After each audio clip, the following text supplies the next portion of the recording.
헌법재판소의 역할이 규범 통제 역할입니다.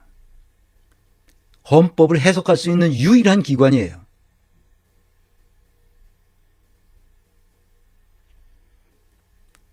규범 통제란 무엇인가? 헌법에 따라 법률이나 법규가 각종 법률 이하에 나오는 여러 가지 영이 있죠. 또는 여러 가지 규정들이 있습니다. 법률이나 각종 규정이 헌법의 정신에 부합하는지를 심사해서 헌법 질서를 유지하고 국민의 기본권을 보호해 주는 겁니다. 이것이 규범 통제하는 거예요. 헌법이 뭐라고 했는데 중구난방으로 해석한단 말이에요, 사람마다. 그러니까 그 헌법 조문이 무슨 의미라는 것을 해석해 주는 기관이 필요한데 그것이 헌법재판소라는 거예요. 법원도 아니에요, 법원도. 일반 법원은 그걸 해석할 수가 없어요. 그런데 헌법재판소를 무력화시키려는 사람들이 있단 말이야. 그게 누구야 지금? 국힘당 애들 아니야? 윤석열 아니야?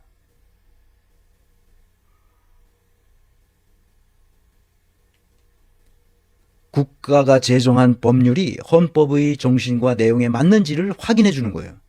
헌법재판소가. 만약 위헌적 요소가 있다면 이를 시정하거나 무효화시킬 수가 있어요. 그 권능을 가지고 있단 말이죠. 아니 여자 변호사가 그 헌법재판관한테 막 대들어.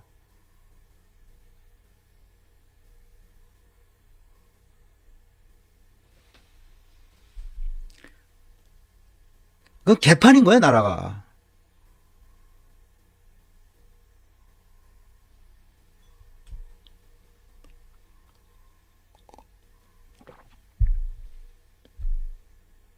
헌법재판관 그 법적 근거가 뭡니까? 하고 대들어. 내가 그걸 보고 어우 미쳤어 제가. 그 김계리 변호사라는 여자야. 지가 똑똑한 줄 알더라고. 아니 나 참 어처구니가 없어.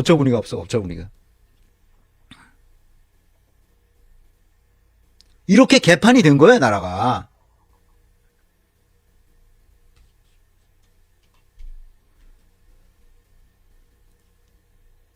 봅시다. 규범 통제의 필요성. 왜 규범 통제가 있어야 되느냐? 헌법은 국가의 최고 규범이에요. 더 이상 다른 규범이 없어요. 그 위에는. 그래서 하위 법령은 반드시 헌법에 따라야 돼요. 근데 하위 법령이 엉망진창으로 만들었단 말이야. 그러면 어떻게 돼? 헌법재판소가 그것을 해석해주고 바로 잡아줘야 돼요. 이것은 위헌이다. 폐기해라. 아니면 빨리 어떤 식으로 고쳐라. 라고 헌법재판소가 명령합니다.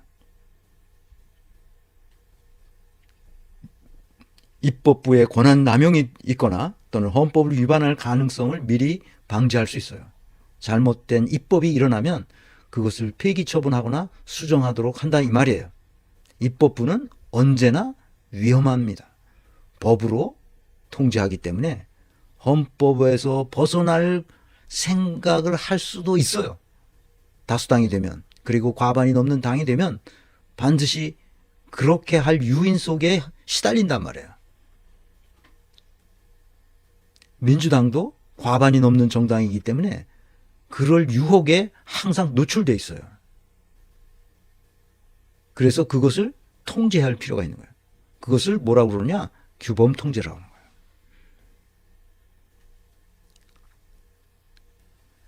국민의 기본권을 침해하는 법령을 사전에 사후에 걸러내고 보호하는 거예요. 독일 연방헌법재판소는 각 주 헌법재판소가 또 있어요. 그런데 연방헌법재판소가 압도적인 권위를 가지고 있죠. 내가 그 유영화의 생활경제에 가서 얘기했는데 독일에서 가장 신뢰받는 세 개의 기관은 경찰과 연방헌법재판소와 그다음에 독일 연방은행입니다. 이 세 개의 기관은 독일 국민으로부터 항상 최고의 신뢰를 받는 기관이에요. 그래 연방헌법재판소를 따라갈 수 있는 법원이 없습니다. 독일 국민들의 존경과 신뢰를 받는 기관인 거예요. 그래서 왜? 국민의 기본권을 침해하지 못하도록 심판을 내려주기 때문에 그렇죠.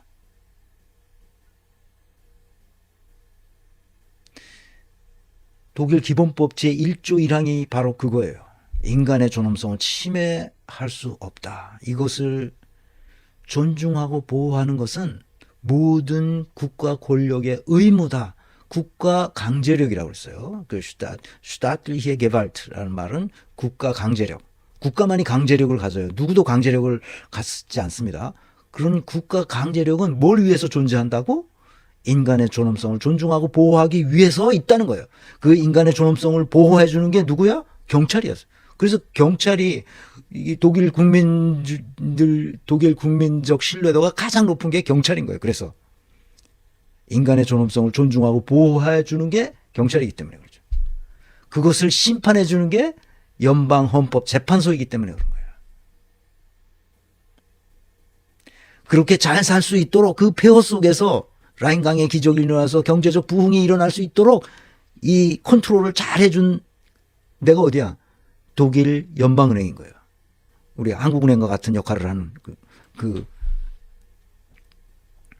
그래서 국민적 신뢰가 아직까지도 탑에 가 있는 이유가 바로 그겁니다. 법적 안정성과 예측 가능성을 보장해 주죠. 걱정할 필요가 없는 거예요. 미래가 어떻게 휙휙 바뀌리라고 상상도 못하는 일이 벌어지리라고는 생각하지 않는단 말이에요. 그러니까 자기가 사업을 하든 뭘 하든 미래에 무슨 일이 어떻게 일어날 거라는 걸 다 알기 때문에 그거에 따라서 우리가 계획해서 하면 되는 거예요. 걱정할 게 없어요. 규범 통제의 필요성이 절실합니다.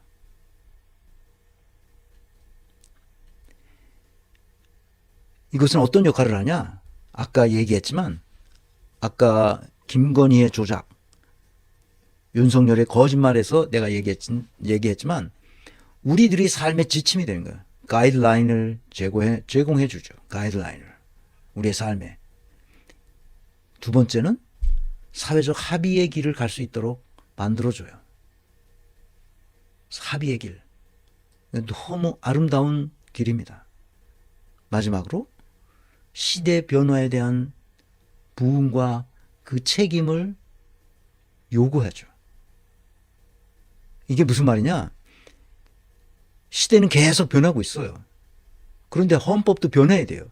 헌법의 해석도 변해야 됩니다. 그래서 이전엔 이렇게 해석했었는데 시대가 바뀌었어. 그러면 그것을 그 시대에 맞게 바꿔줘야 돼요. 해석을. 그래서 그 책임이 헌법재판소에 있어요. 예전에는 그렇게 하는 게 맞았어요. 그 시대 그 지역에 사는 사람들은 그렇게 생각하는 것이 상식이었고 그것이 옳았어요. 그런데 지금은 그렇지 않은 거예요. 80년대까지만 해도 남녀차별이 심했어요. 우리나라. 내가 독일에 가서 보니까 남녀차별이 거의 없다는 것을 알고 깜짝 놀랐어요. 나도 동방예의지국에서 온 사람이잖아. 남녀가 평등하다는 것을 그때 알았어요. 이렇게 되는구나. 그런데 오늘날 남녀가 차별한다? 이것은 똑같은 헌법이어도 해석을 달리해서 인간의 존엄성을 확실하게 존중하고 보호해 주도록 해석해 주는 규범 통제 기관이 어디냐? 헌법재판소인 거예요.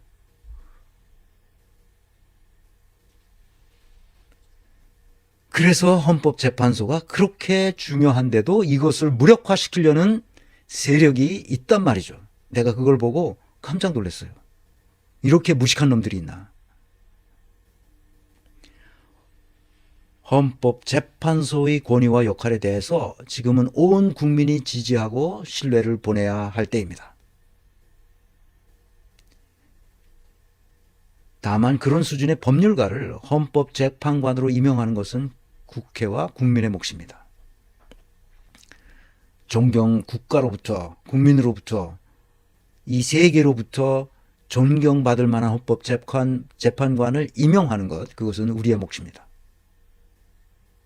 어떻게 하면 그렇게 할 수 있느냐? 국회에서 3인을 선출하고 대법원장이 3인을 선출하고 대통령이 3인을 추천하는 것은 아주 잘못된 방식입니다. 아주 잘못된 방식이에요. 이게 뭐 상권 분립 어쩌고 떠들면서 이렇게 한 모양인데 이것은 잘못된 겁니다. 그래서 나중에 바꿀 때 이것을 바꿔야 됩니다. 어떻게 바꾸냐? 국민이 직접 선출한 사람들의 손으로 선출할 수 있도록 만들어야 됩니다. 어떻게 하느냐? 이렇게 합니다. 국회에 교섭단체 의원수 비례로 약 15명을 뽑아서 인사위원회를 만드는 겁니다. 그래서 그 중에 15명 중에 적어도 10명 이상의 찬성으로 헌법재판관을 뽑는 겁니다. 헌법재판관이 비면 그 다음에 임기가 있으니까 이제 나올 거 아니에요? 그러면 그 다음 임기를 위해서는 이런 방식으로 하는 겁니다. 그 인사위원회를 돕는 그 밑에 보좌진들이 쭉 있고 그들이 다 이걸 해서 그 15명이 심사해가지고 3분의 2 이상 찬성이 되면 선출되는 것으로 그렇게 하고 대통령은 형식상 도장 찍는 거죠. 독일처럼 그렇게 하는 겁니다. 그러니까 독일은 어떻게 하느냐? 연방 헌법재판관이 중요하다는 걸 알기 때문에 인사추천위원회에서 만장일치로 뽑습니다. 만장일치. 대개 만장일치가 돼요. 그러니까 16명이 헌법재판관인데 그 중에 1부 8명, 2부 8명으로 이렇게 있습니다. 처음에는 이제 인간의 존엄성 관진 재판소원 같은 거 또는 헌법소원 같은 것이 올라왔을 때 그 일부에서 주로 담당했었는데 지금 그게 너무 많이 올라오니까 1년에도 수천 건씩 올라오니까 그걸 다 심판해야 되잖아요. 그러니까 2부로도 넘어가 있습니다, 지금. 그래서 지금은 그 인간의 존엄성 문제, 개인의 기본권 문제, 이 문제로 심판하는 건수가 거의 90%라고 말하고 있습니다. 제가 알기로는 그 대부분 인간의 존엄성이 훼손됐다고 생각할 때, 기본권이 내가 침해됐다고 생각할 때 헌법소원을 내는 겁니다. 그래서 그게 한번 심판이 떨어지면 그와 유사한 모든 이 조치들이 다 바뀝니다. 헌법재판소만이 할 수 있는 거예요. 그리고 헌법재판소 법도 좀 바꿔서 이렇게 할 수 있도록 하는 것이 필요하다, 그렇게 생각합니다. 헌법을 해석할 수 있는 유일한 권위 있는 기관이 헌법재판소라는 것. 저렇게 대법원 이렇게 따까리 노릇을 한다든지 절대로 그렇게 해서는 안 됩니다. 그래서 나중에 다시 오늘은 이 정도로 하고 나중에 다시 헌법재판이 그리고 헌법과 헌법재판소가 어떤 방식으로 독일 헌법재판소는 해왔는지에 대해서 잠깐 또 얘기를 하도록 하겠습니다. 벌써 1시간 20분이 지났는데요. 자, 부탁의 말씀은 늘 그렇듯이 구독, 좋아요, 알림 설정, 퍼날라 해주시는 거, 그 다음에 권민내 회원 가입하는 거, 깨어있는 시민의 조직된 힘으로 우리 사회를 건강하게 만듭시다. 다음 시간에는 이 김건희 명태균 게이트라고 이름을 붙여야 될 것 같아서 이렇게 이름을 붙여봤습니다.